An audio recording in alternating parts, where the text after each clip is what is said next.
Hello and welcome to another exciting episode of Under the Wrist Tape. This episode we're going to review the past episode of Raw, and like always we start off with our win and fail. So Jake, your win? My win is Daniel Bryan becoming the #1 contender. Daniel Bryan versus CM Punk earlier this year when they both held the world titles.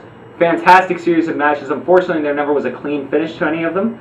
You had Jericho interfering one time, I believe, then a disqualification or something the next time. They're double pin. Oh, they're double pin too. Yeah. That's right. But I want to see a clean finish at Over the Limit to finally settle who is the true best in the world, because in WWE there's no better contenders than Daniel Bryan and CM Punk. My win, I agree with you. This match is going to be excellent. How you brought up their past, 20-minute match was like 15-20 minutes in the Raw and SmackDown. Imagine if they get a 30 or even 40 match.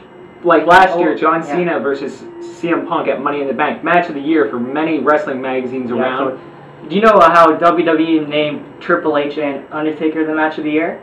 That was totally ridiculous. It was obviously John Cena versus CM Punk at Money in the Bank. Unparalleled emotion, fantastic action, fantastic storyline through the whole thing. And a lot of wrestling wrestling fans, even right now, even without even watching the CM Punk and Daniel match, is even comparing it to be the #1 match of the year, even without even watching it.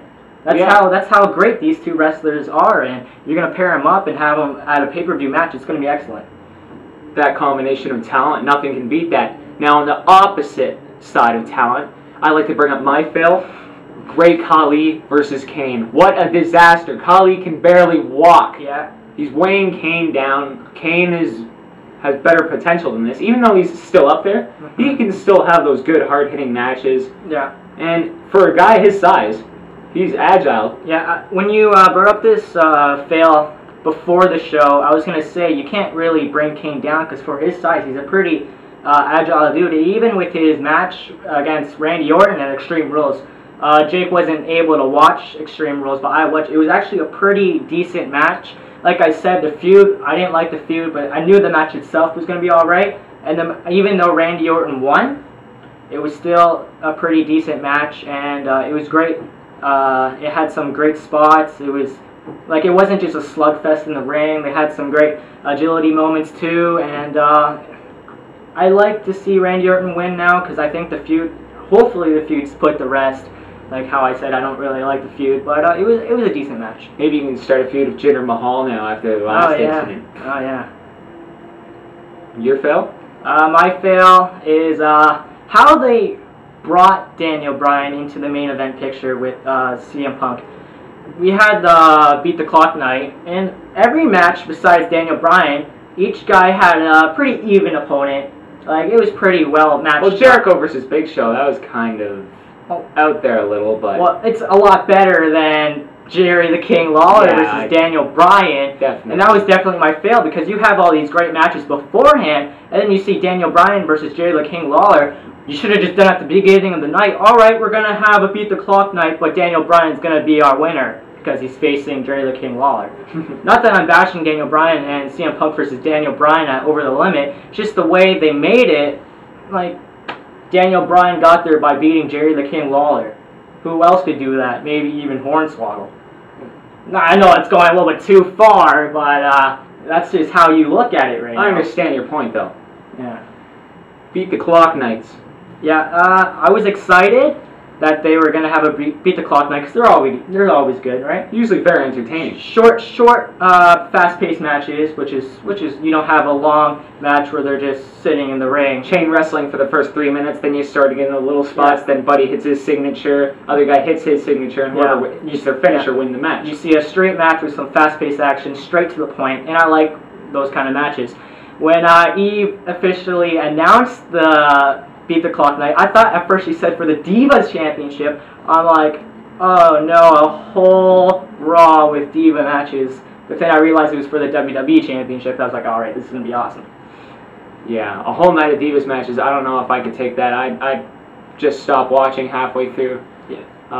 Okay, so the matches that we haven't talked about yet in the Beat the Clock night was the Santino Marella versus The Miz and Randy Orton versus Jack Swagger. So we'll go first with Santino Marella versus The Miz. In the pre-show for Extreme Rules, Santino Marella won against The Miz, where we both thought The Miz was going to win the United States Championship. But I can see how they let Santino win, because Miz doesn't deserve he does not technically deserve, but he doesn't really need the U.S. title shot. For me, that looks like going down a level for The Miz, because he, like, I keep bringing this up, but he was the WWE Championship at WrestleMania, and seeing him go back to United States title like belt, that's just downgrading, because a secondary belt is for young wrestlers to put them over to the main event status. But we see Miz taking the victory over Santino and possibly getting a title shot against CM Punk.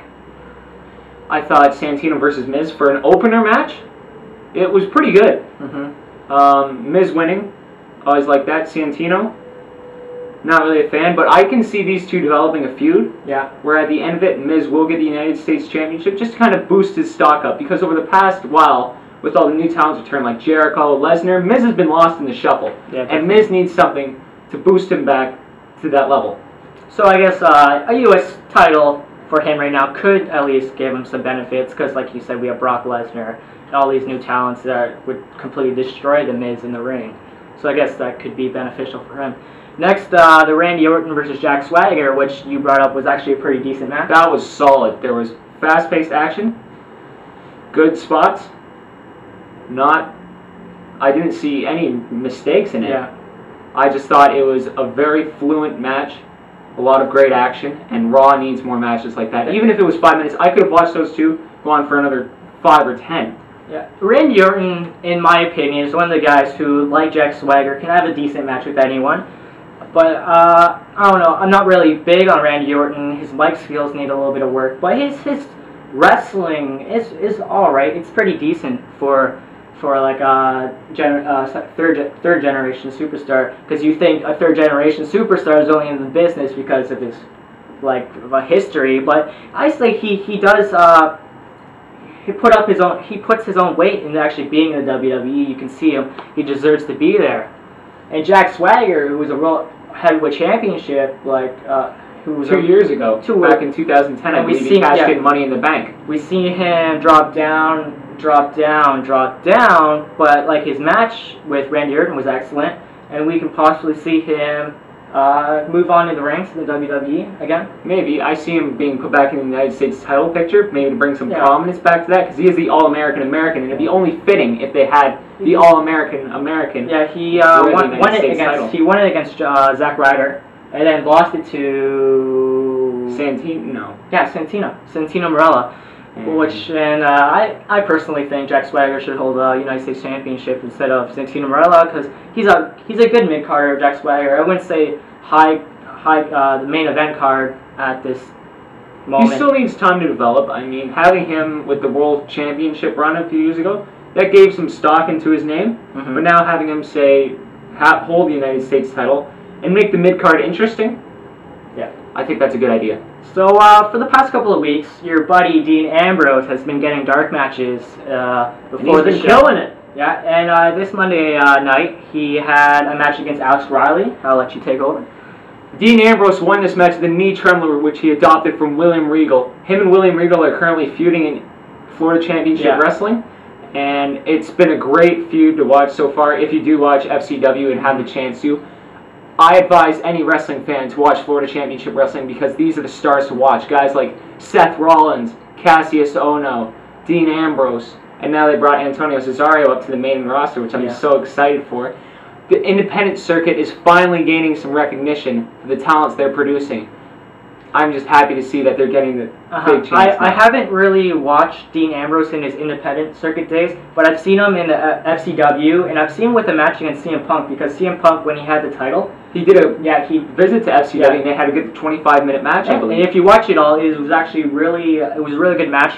Dean Ambrose has a lot of potential, can probably carry the company, one of the guys that carries the company in the next couple of years when their main event guys right now go out of the company. Well, yeah, I can see Cena hanging in there for another 5 years, and then some guys like Ambrose taking over, because Cena's about 35. CM Punk, he's about early 30s. Yeah. Punk could be in there for a long time if there's no more contractual disputes over the gimmick. But yeah, Dean Ambrose, for those of you who want to watch his independent circuit stuff, Jon Moxley, he did some great work for Dragon Gate USA, was the Combat Zone Wrestling champion for a while. That actually brought some prestige to their career. Yeah. that place is a joke. Yeah, But I don't like combat zone wrestling at all. Well, if I ever want to watch the deathmatch wrestling to satisfy that villainous craving, I'll throw on a Tournament of Death DVD. But yeah, Jon Moxley, he's a great technical wrestler, hard hitting, can do it all. He did a couple of death matches. His promo work is excellent. WWE needs a guy like this right now. So the opening of Raw saw Brock Lesnar come out, and we see Triple H saying to Brock, your contract is not going to get met too with your so-called terrorism acts, and you're going to go drop down to like every other superstar has their contract, you're going to be fair and stuff like that. And then Brock went ape shit and put him in the Kimura lock. Do you like that new submission? Well, not new. I think he's done it before, but he never did it before in his earlier run in the WWE. He used a submission called the Brock lock. Yeah, it's commonly referred to as a stretch, over the shoulder single leg Boston Crab. The Kimura lock, I'm liking it, but he needs to put more in his offensive repertoire. He needs to put more things on the arm, maybe like a spinning arm breaker for those of you who know that. Just go after the arm, work it in the corner, exactly, build up towards that Kimura lock. But then again, he also has the F5, which is devastating. I know you missed Extreme Rules, but I gotta say, just gotta talk about their match, Brock Lesnar's and John Cena's match. First 10 minutes of the match, I thought it was actually going to be an MMA fight. The aggressiveness between Brock Lesnar and John Cena, which was only Brock Lesnar because he's just killing John Cena in the first 5 minutes of the match. He busted his head open with a couple elbows to his head, which wasn't a bionicle elbow, it was like a real... Yeah, it wasn't a Dusty Rose, it was like Mitsuharu Misawa, rest in peace, my friend. Yeah, and their match was just so aggressive, and I could seriously see that match alone putting the PG era to rest. Oh, how we'd love that. Yeah, and then I want to say one thing. They were talking about how Brock Lesnar could get fired or suspended. Do you see that happening? I see it for a storyline. Yeah, I mean storyline, obviously, not in actual life, because we know he has a contract for 50 days right now. Yeah, 50 appearances, not 50 days, my bad. 50 appearances? Yeah. Sweet. I do not see him getting, actually, I think it would be a good idea if they suspended him for the storyline just to build that dramatic effect, have him come back. This is what I think is going to happen, which I was going to talk about next was Triple H feuding with Brock Lesnar, which I'm going to say, someone probably along the head of board of directors is going to say, you know what, Brock, your recent actions has been unfitting to this company, you're suspended or even fired to go that far. But then Triple H comes back, right, and says, no, you're not fired, get in the ring, face me, I want to face you, I want to put you in your place kind of way, right? Do you think it's going to be a standard match, or do you think it's going to be something along the aggressive lines as, say, Extreme Rules, from what I've heard? Yeah, I hope that happens, because Triple H comes back. I want to see Triple H kind of put over Brock Lesnar, even though Brock Lesnar is over can be. But I want Triple H to show how aggressive Brock Lesnar can be, and possibly I've heard rumors of Batista coming back, which is just rumors. I know if he's negotiating with WWE recently, and that could possibly bring in Batista versus Brock Lesnar, which could be alright, I guess. I never had a problem with Batista back in his earlier run. I remember 2005, his rise to the top. That was really entertaining to watch. Yeah, because he was our friend, right? Yep. You don't want to get on Batista's bad side if he thinks you're a friend. Just look at Rey Mysterio. Well, that's true. So we go back. How I said back when the Bellas was negotiating their contract, and how they basically took a terrorist attack to get the Divas Championship back. But I said my prediction was Karma coming out and destroying them, but now we see that Laila comes out at Extreme Rules and beats Nikki Bella, and then on Raw we see her beat Brie and Nikki in 10 seconds. So my question to you is, would you rather see Karma destroy the Bella twins, or did you actually like to see Laila destroy them before they got fired?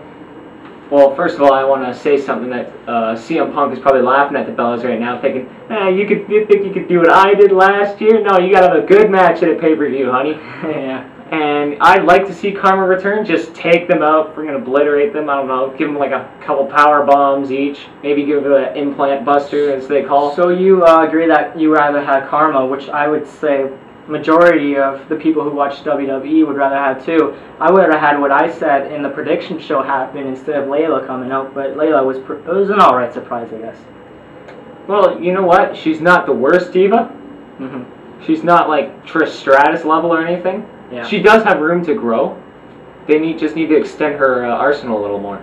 So at Extreme Rules, we see Brodus beat Dolph Ziggler, which I'm totally against. You know how I feel about Dolph Ziggler, and the total package. Yeah, and we actually at the Extreme Rules match, it was kind of like a squash match too. I think Dolph Ziggler had maximum a minute of offense,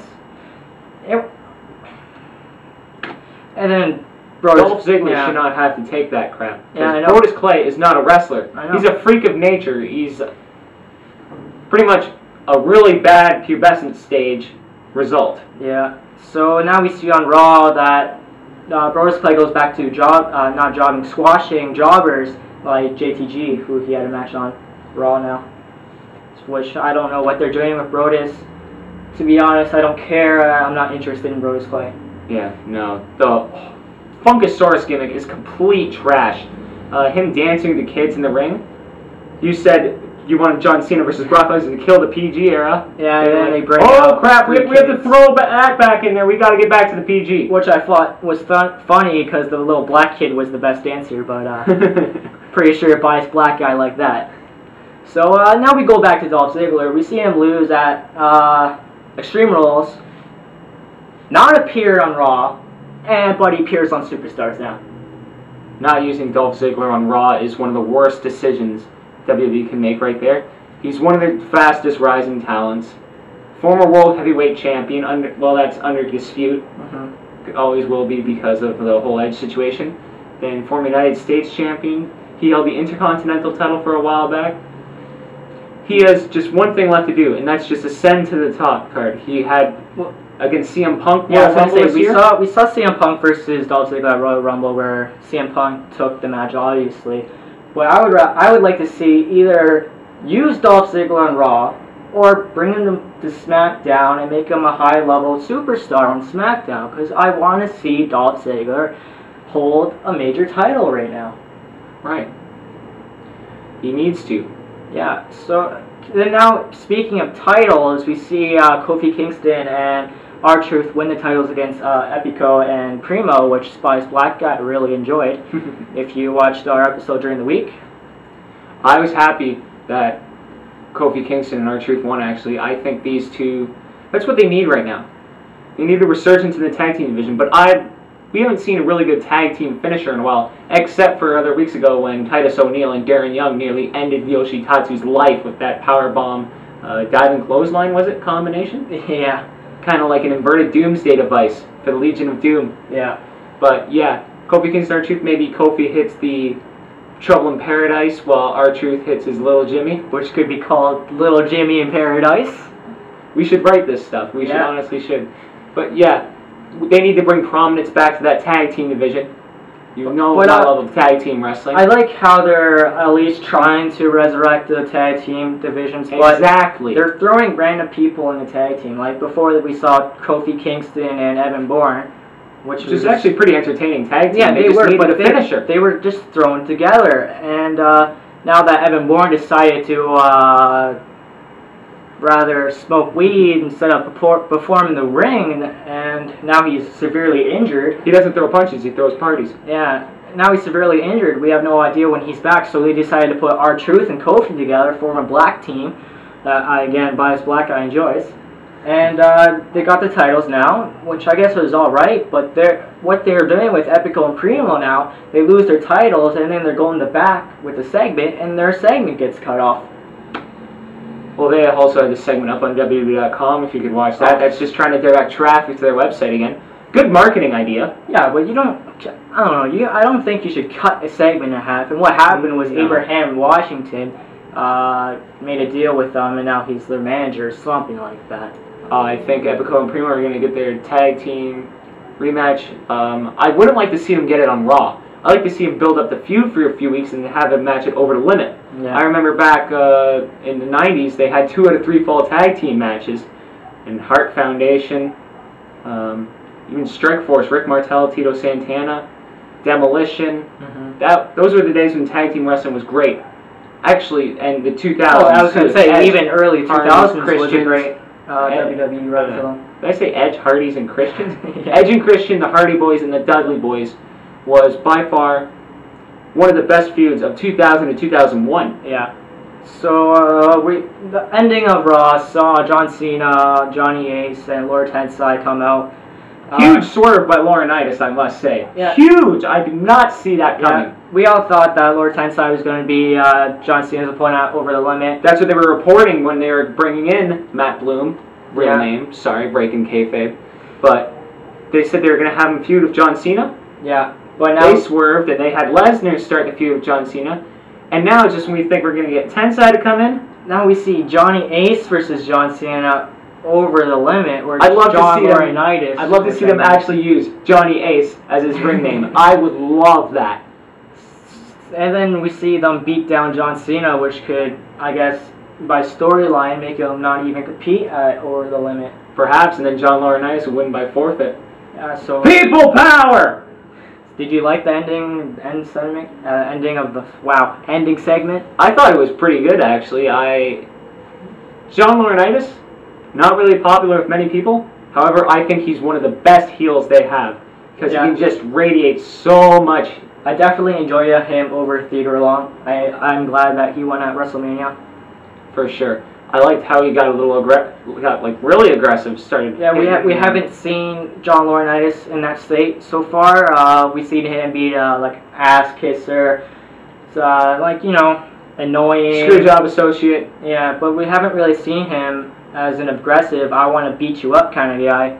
And we saw him like that against John Cena. But my question is, why is he like that against John Cena right now? I guess anyone would want to be like that against John Cena. Most normal people, at least. Or most normal people over the age of 8. Yeah, but I'm just wondering why he's doing this, and I guess we'll get answers next week. I think Laurinaitis is just tired of being made fun of by people. Yeah.